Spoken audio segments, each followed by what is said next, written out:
Um júri no Tribunal de Manhattan, em Nova York, indicou na última quinta-feira, no norte-americano, Luigi Mangione por homicídio federal pelo assassinato de Brian Thompson, CEO da maior seguradora de saúde dos Estados Unidos. Quem traz os detalhes é o nosso correspondente internacional, Luca Bassani, que está ao vivo aqui com a gente e vai poder contextualizar tudo isso para a gente. Luca, muito boa tarde. Vejo que é noite aí, né? Boa tarde a você, David de Tarso, a todos que nos acompanham nessa Sexta-feira Santa. Trazemos notícias diretamente do que se refere aos Estados Unidos, aquilo que aconteceu no final do ano passado, em dezembro de 2024, quando um crime dividiu a sociedade e também ganhou todos os holofotes. O CEO da maior empresa de seguradora de saúde dos Estados Unidos, a United Healthcare, Brian Thompson, foi assassinado levando um tiro nas costas. E o maior suspeito é Luigi Mangione, que foi encontrado pela polícia 5 dias mais tarde no estado da Pensilvânia.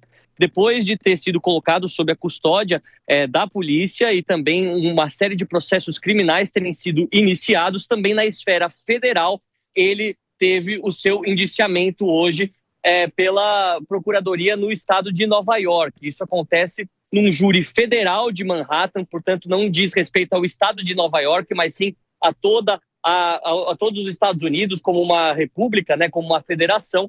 Inclusive a procuradora-chefe dos Estados Unidos, Pam Bondi, pedindo a pena de morte.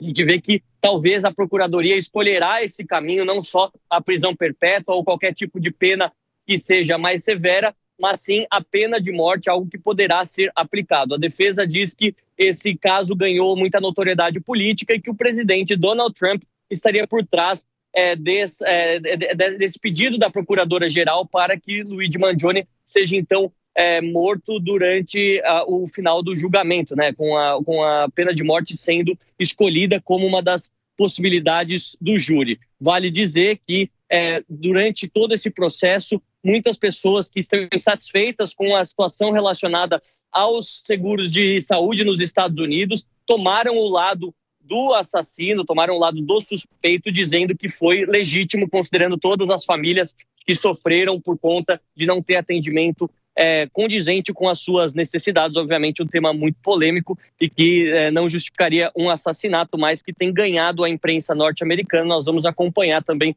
quais serão os próximos passos em relação a Luigi Mangione e a sua própria defesa. Pois é, um caso bastante polêmico. Muito obrigado, Luca Bassani. E a gente vai repercutir, claro, aqui na mesa, agora, chamando o Fabrício Knights, que entende tudo do contexto internacional, sobre esse episódio, até mesmo com a possibilidade de pena de morte. É um caminho um pouco difícil da gente explicar, David. Boa tarde para você, pessoal que está aqui na bancada, todo mundo que acompanha de frente, porque essa é a grande discussão envolvendo o Luigi Mangione, se a pena de morte é pesada demais nesse caso. Luigi Mangione assassinou Brian Thompson no final do ano passado, um crime que está, como o Luca descreveu aqui pra gente, relacionado à questão do plano de saúde. Os Estados Unidos não têm um sistema universal de saúde, como a maioria dos países europeus possuem, como o Canadá possui, como o Brasil possui com o SUS. Então os americanos dependem de planos de saúde, na sua grande maioria caros, inoperantes, planos de saúde que não atendem às necessidades da população. Muita gente, por exemplo, pessoa tem um infarto em casa, ao invés dela ligar para uma ambulância e ir para um pronto-socorro, ela não liga para a ambulância, ela fica infartando em casa porque ela não tem dinheiro para ir até o pronto, para pagar a ambulância para ir ao pronto-socorro. Essa é a situação envolvendo a saúde pública dos Estados Unidos e daí que veio a revolta do Luigi Mangione a ponto dele assassinar um homem a sangue frio no centro de Nova York.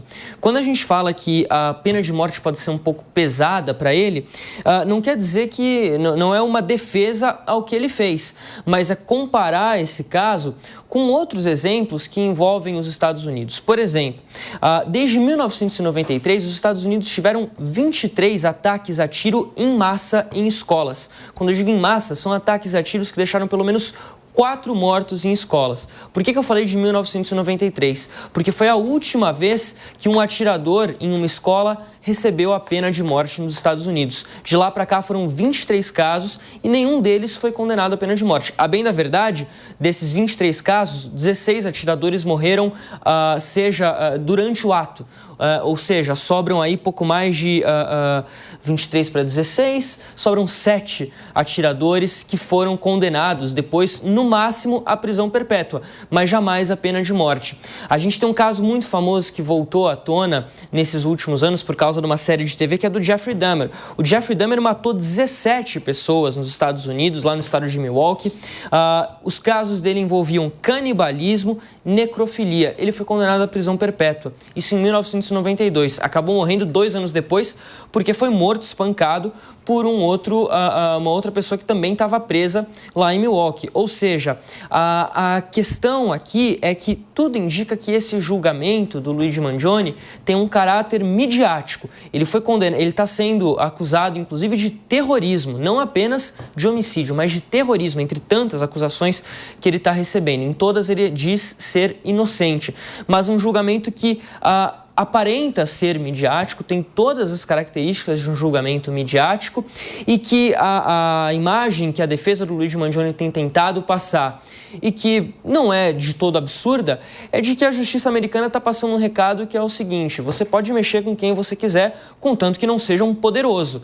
O Brian Thompson era um bilionário americano, dono de uma empresa de planos de saúde e que acabou sendo morto. Portanto, para Luigi Mangione a pena é capital, é a morte. Se fosse um outro cidadão comum que tivesse sido assassinado, muito dificilmente a gente teria vendo essa mesma comoção lá nos Estados Unidos. Pois é, tem todo esse contexto muito bem explicado aqui pelo Fabrício Nights, que gostaria de saber também a avaliação do Bellucci. Pois é, e você vê que nesse caso do Luigi, ele causou essa comoção, muita gente ficou a favor dele, porque é evidente que se todos em união pensarmos, as seguradoras de saúde atendem os propósitos da população mundialmente, me parece que não, elas visam lucro, são empresas que visam ao lucro e as populações cada vez vivendo mais anos, a tendência é que elas precisem cada vez mais dessas assistências. E nessa cultura de sempre o criminoso ser celebridade, e ele, no caso do Luigi, ele estudou em escola de elite lá nos Estados Unidos, também cursou universidade, é tido como sempre excelente aluno e até está sendo tido como galã também para muita gente que idolatra criminosos. Agora, todo esse contexto é possível de se explicar, enfim. Agora, o que está sendo julgado é o ato em si, do assassinato covarde, sem chance de defesa. É esse ato que está sendo julgado. Pode-se discutir todas as outras questões paralelas, contextualizá-las. Agora, o ato não tem como fugir do ato. Ele assassinou. Agora, me parece que a pena de morte vem diminuindo nos Estados Unidos também, o uso. É muito complicado a gente dar ao Estado o poder de ceifar a vida de pessoas. Isso é... O mal que o Estado pode nos fazer é muito maior do que o mal que a gente pode fazer ao Estado. Então é muito complicada essa questão. Eu também tendo a ser muito mais favorável à pena de prisão perpétua, me parece muito mais o ideal nesse caso do que atribuir ao Estado. Agora, a imagem é claríssima dele atirando no CEO, depois ele fugiu, usou identidade falsa, enfim, o que está sendo julgado é isso. Há todo um contexto histórico por trás contra essas seguradoras de plano de saúde. No Brasil, ou seja, nos Estados Unidos, são muito criticadas pela forma que atuam, questão de reembolso, assim. Todo mundo que você perguntar vai ter um problema com seguradora de saúde. Agora, o ato em si do assassinato deve ser punido sim, David. É claro que causa indignação em relação às operadoras de saúde, não só nos Estados Unidos, aqui no Brasil a gente vive isso, né? Com aumentos cada vez mais expressivos, falta de cobertura em muitas das ações. Então, realmente causa indignação. Mas daí você tirar a vida da pessoa que administra alguma empresa dessa é realmente uma medida muito... que não tem nem como a gente aceitar, né, e compactuar com isso. E por isso de toda essa discussão de que foi um ato heróico dele, como algumas pessoas colocam. Mas qual a sua avaliação, Raquel? Independentemente da motivação, foi um ato criminoso. Luigi Mangione, ele sustentou, inclusive, a não cobertura do plano e que causou grave mal, até mesmo a morte de seus parentes, e isso foi uma justificativa ali colocada, se não me engano, a própria avó, ele alega. Claro que a dor profunda de perder um ente querido por falta de escrúpulos de grandes multinacionais e que deixa aquele consumidor numa hipossuficiência nessa relação, não pode ser solucionada com as próprias mãos. E isso é retornar a uma época, uma era de bárbaros. Então, é um ato criminoso, é um ato, sim, que extirpou sem a menor defesa, e aí a gente pode falar em homicídio triplamente qualificado, motivo torpe, fútil, a ausência de qualquer reação da vítima, premeditação nesse homicídio. Claro que a situação dele, criminalmente, é uma situação que não cabe como negar que houve uma prática criminosa. Agora, a ponderação e a condenação, ela deve ser proporcional ali à prática. A gente sabe que em alguns estados dos Estados Unidos cabe a prisão perpétua, a pena de morte, a pena capital, e aí deve ser avaliado se eu vi que agora cada vez menos tem se utilizado a pena capital, então a gente não pode também permitir que o próprio Estado utilize como uma retaliação e uma resposta algo que não vem utilizando. Então o país ele também tem que estar acima, a instituição do Estado tem que estar acima de qualquer tipo de retaliação. Agora é importante frisar, porque muito se fala em pena de morte, pena de prisão perpétua aqui no nosso país. Claro, quando a gente é um país que signatário de pactos e convenções internacionais, como o Pacto de São José da Costa Rica, que não admite o retrocesso quando a gente fala em garantias de direitos humanos como um completo, penas capitais ou penas de prisão perpétua são, no atual contexto do nosso país, impossíveis de serem implementadas. Rodolfo? Eu vou mais fazer uma explanação aqui e perguntar para meus amigos de mesa, já que eu tenho uma delegada, um advogado formado e um cientista político aqui, sobre essa questão nos Estados Unidos. Por exemplo, Nova York, atualmente, não há uma lei estadual que possa ser aplicada para essa finalidade punitiva, ok? Então, se eles mudam colocando essa pessoa no corredor da morte e possivelmente morte letal, que é por injeção ou algo do tipo, eles podem mudar uma jurisprudência. Porque se todas as pessoas que cometerem crime dessa natureza nos Estados Unidos vão parar no corredor da morte e vão ter pena de morte, beleza? Vão parar no corredor da morte e, de alguma forma, eles têm até 8 anos para ceifar a vida desse bandido ou desse criminoso. Como é que fica no âmbito internacional para você e como é que fica a jurisprudência internacional para você? Eu coloquei 2 perguntas aqui porque eu realmente gostaria de saber como é que fica. Porque podem estar mudando o cenário punitivo nos Estados Unidos. E isso é muito, muito complicado. Fazer justiça com as próprias mãos vai ser visto de que forma nos Estados Unidos? Porque se o Brasil e outros países copiam, principalmente esse centro punitivista, a gente pode estar trazendo um preceito que pode ser aplicado num país a longo prazo. O que vocês acham? Desculpa. Fabrício. Justamente, Rodolfo, essa questão, por isso que a pena está sendo levada agora para um júri federal, né? Porque o estado de Nova York não permite a pena de morte. É por isso que esse caso está sendo federalizado lá nos Estados Unidos. Ele foi, inclusive, Luigi Mangione, ele comete o crime em Manhattan, mas depois ele vai para o estado da Pensilvânia, que é o estado vizinho, é lá onde ele acaba sendo encontrado. E aí há uma questão até de extradição. Não sabiam se ele ia ser julgado na Pensilvânia por ter sido encontrado lá, ou se ele seria julgado em Nova York.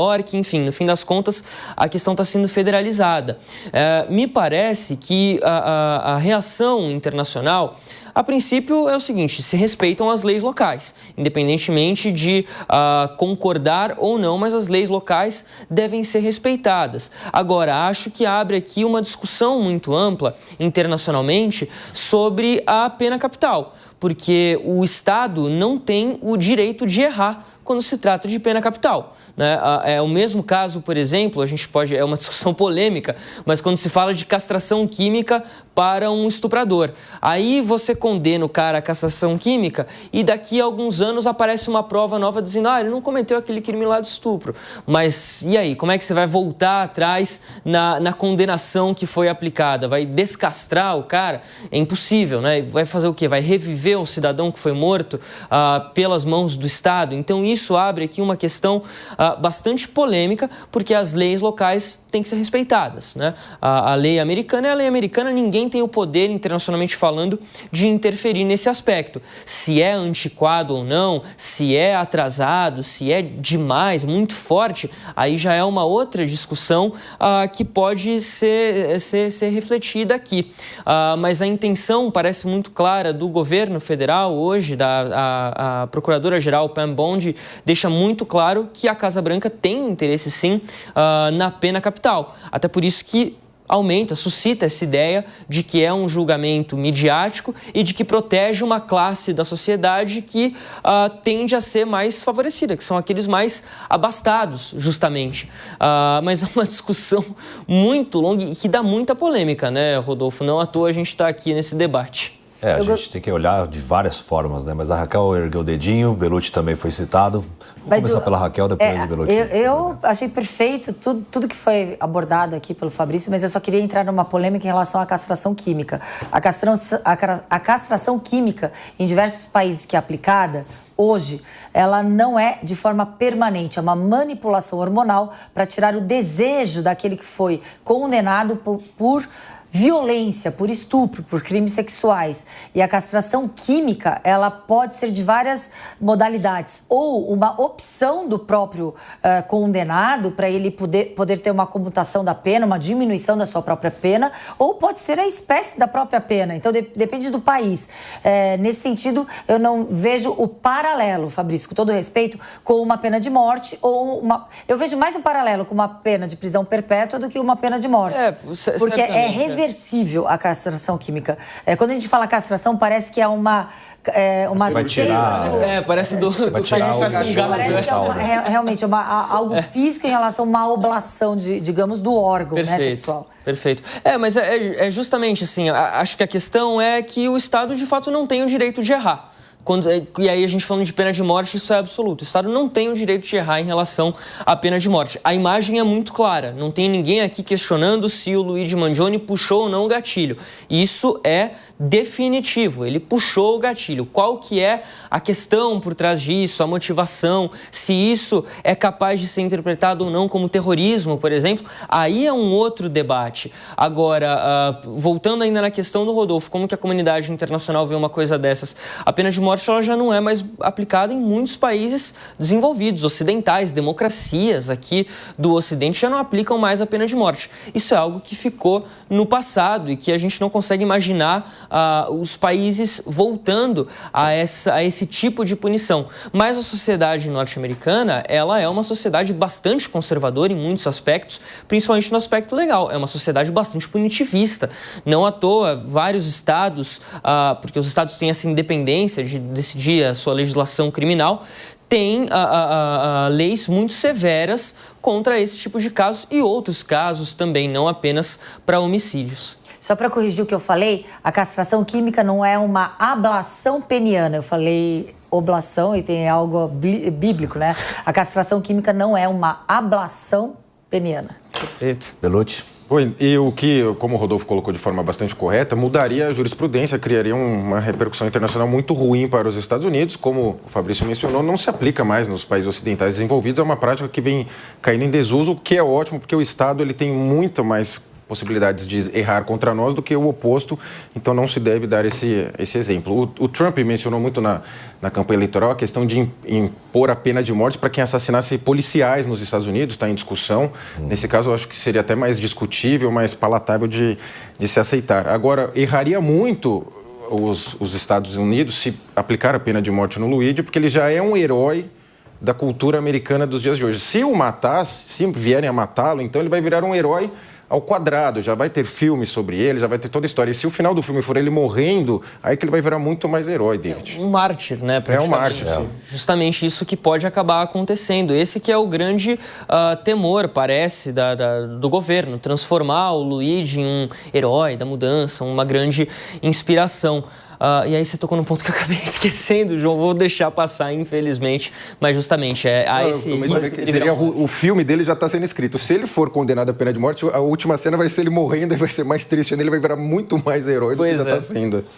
Porque essa questão da jurisprudência ela é muito interessante, né? Porque, por exemplo, aqui no Brasil a gente tem um debate sobre as penas. As penas, se elas forem aplicadas de uma maneira mais severa, automaticamente você teria menos indicadores criminais acontecendo, porque o bandido teria realmente receio de ficar preso por muito tempo, de que ele fosse ficar punido de uma forma exemplar, né? Porque hoje o que acontece, por exemplo, com determinados crimes? Vai lá, preenche, reconhecendo que cometeu o crime e automaticamente já é liberado. Então é uma questão assim que a gente precisa debater também, né? Não, justamente, porque se você... No Brasil, muito se diz, e na minha visão é verdade isso, o criminoso ele não tem medo da punição no Brasil. Até crimes violentíssimos, a gente tem famosos criminosos no Brasil que estão todos soltos. E as vítimas que eles ceifaram as vidas e suas famílias certamente não estão satisfeitas com essa situação. Até a própria prisão perpétua nos Estados Unidos, como o Fabrício colocou, está me parecendo um pedido muito além do crime em si, que é um crime bárbaro, sem chance de defesa, com premeditação, como a doutora Raquel mencionou. Mas terrorismo já começa a misturar outras coisas nessa questão pelo caso midiático. A gente sabe que quando há mídia, infelizmente, acabam se cometendo muitos atropelos no processo, no devido processo legal, porque aí você passa a ter as torcidas, né? Um para condenar a morte, o outro para não condenar, para virar herói, para absolver. Então, ele já é parte da cultura americana, assim como foi O.J. Simpson e outros casos. Esse é mais um caso emblemático dos Estados Unidos que tomou repercussão mundial. Eu lembrei agora do ponto que o João falou que eu queria trazer aqui, e agora queria até fazer uma conexão que ele disse sobre briga de torcida, porque é justamente isso que acaba acontecendo. O pessoal mais à direita acaba defendendo a pena de morte, o pessoal que é mais Trump lá nos Estados Unidos acaba defendendo a pena de morte para Luigi Mangione, e o pessoal mais à esquerda, mais liberal, diz que não é por aí. E aí o João tinha trazido um ponto aqui interessante, que é o seguinte: o Trump propôs a pena de morte para quem matar policiais nos Estados Unidos. É interessante, é uma lei interessante a gente discutir, porém ela vai de encontro com o perdão da pena que o Trump deu para os condenados pela invasão ao Capitólio, lá nos Estados Unidos, em 2021, quando policiais morreram naquela invasão. E todas as pessoas envolvidas à invasão do Capitólio acabaram sendo condenadas pelo Trump.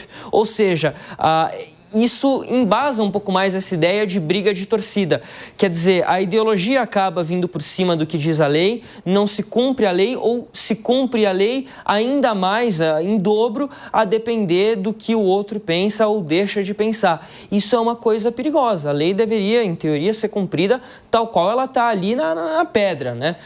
Sem que haja uma visão ideológica por cima disso. Acho que é aí que entra um problema muito grande para a democracia de maneira geral. Você acha que a governadora de Nova York, por exemplo, que é a Kate Hochul, ela sendo democrata, isso tem mais força?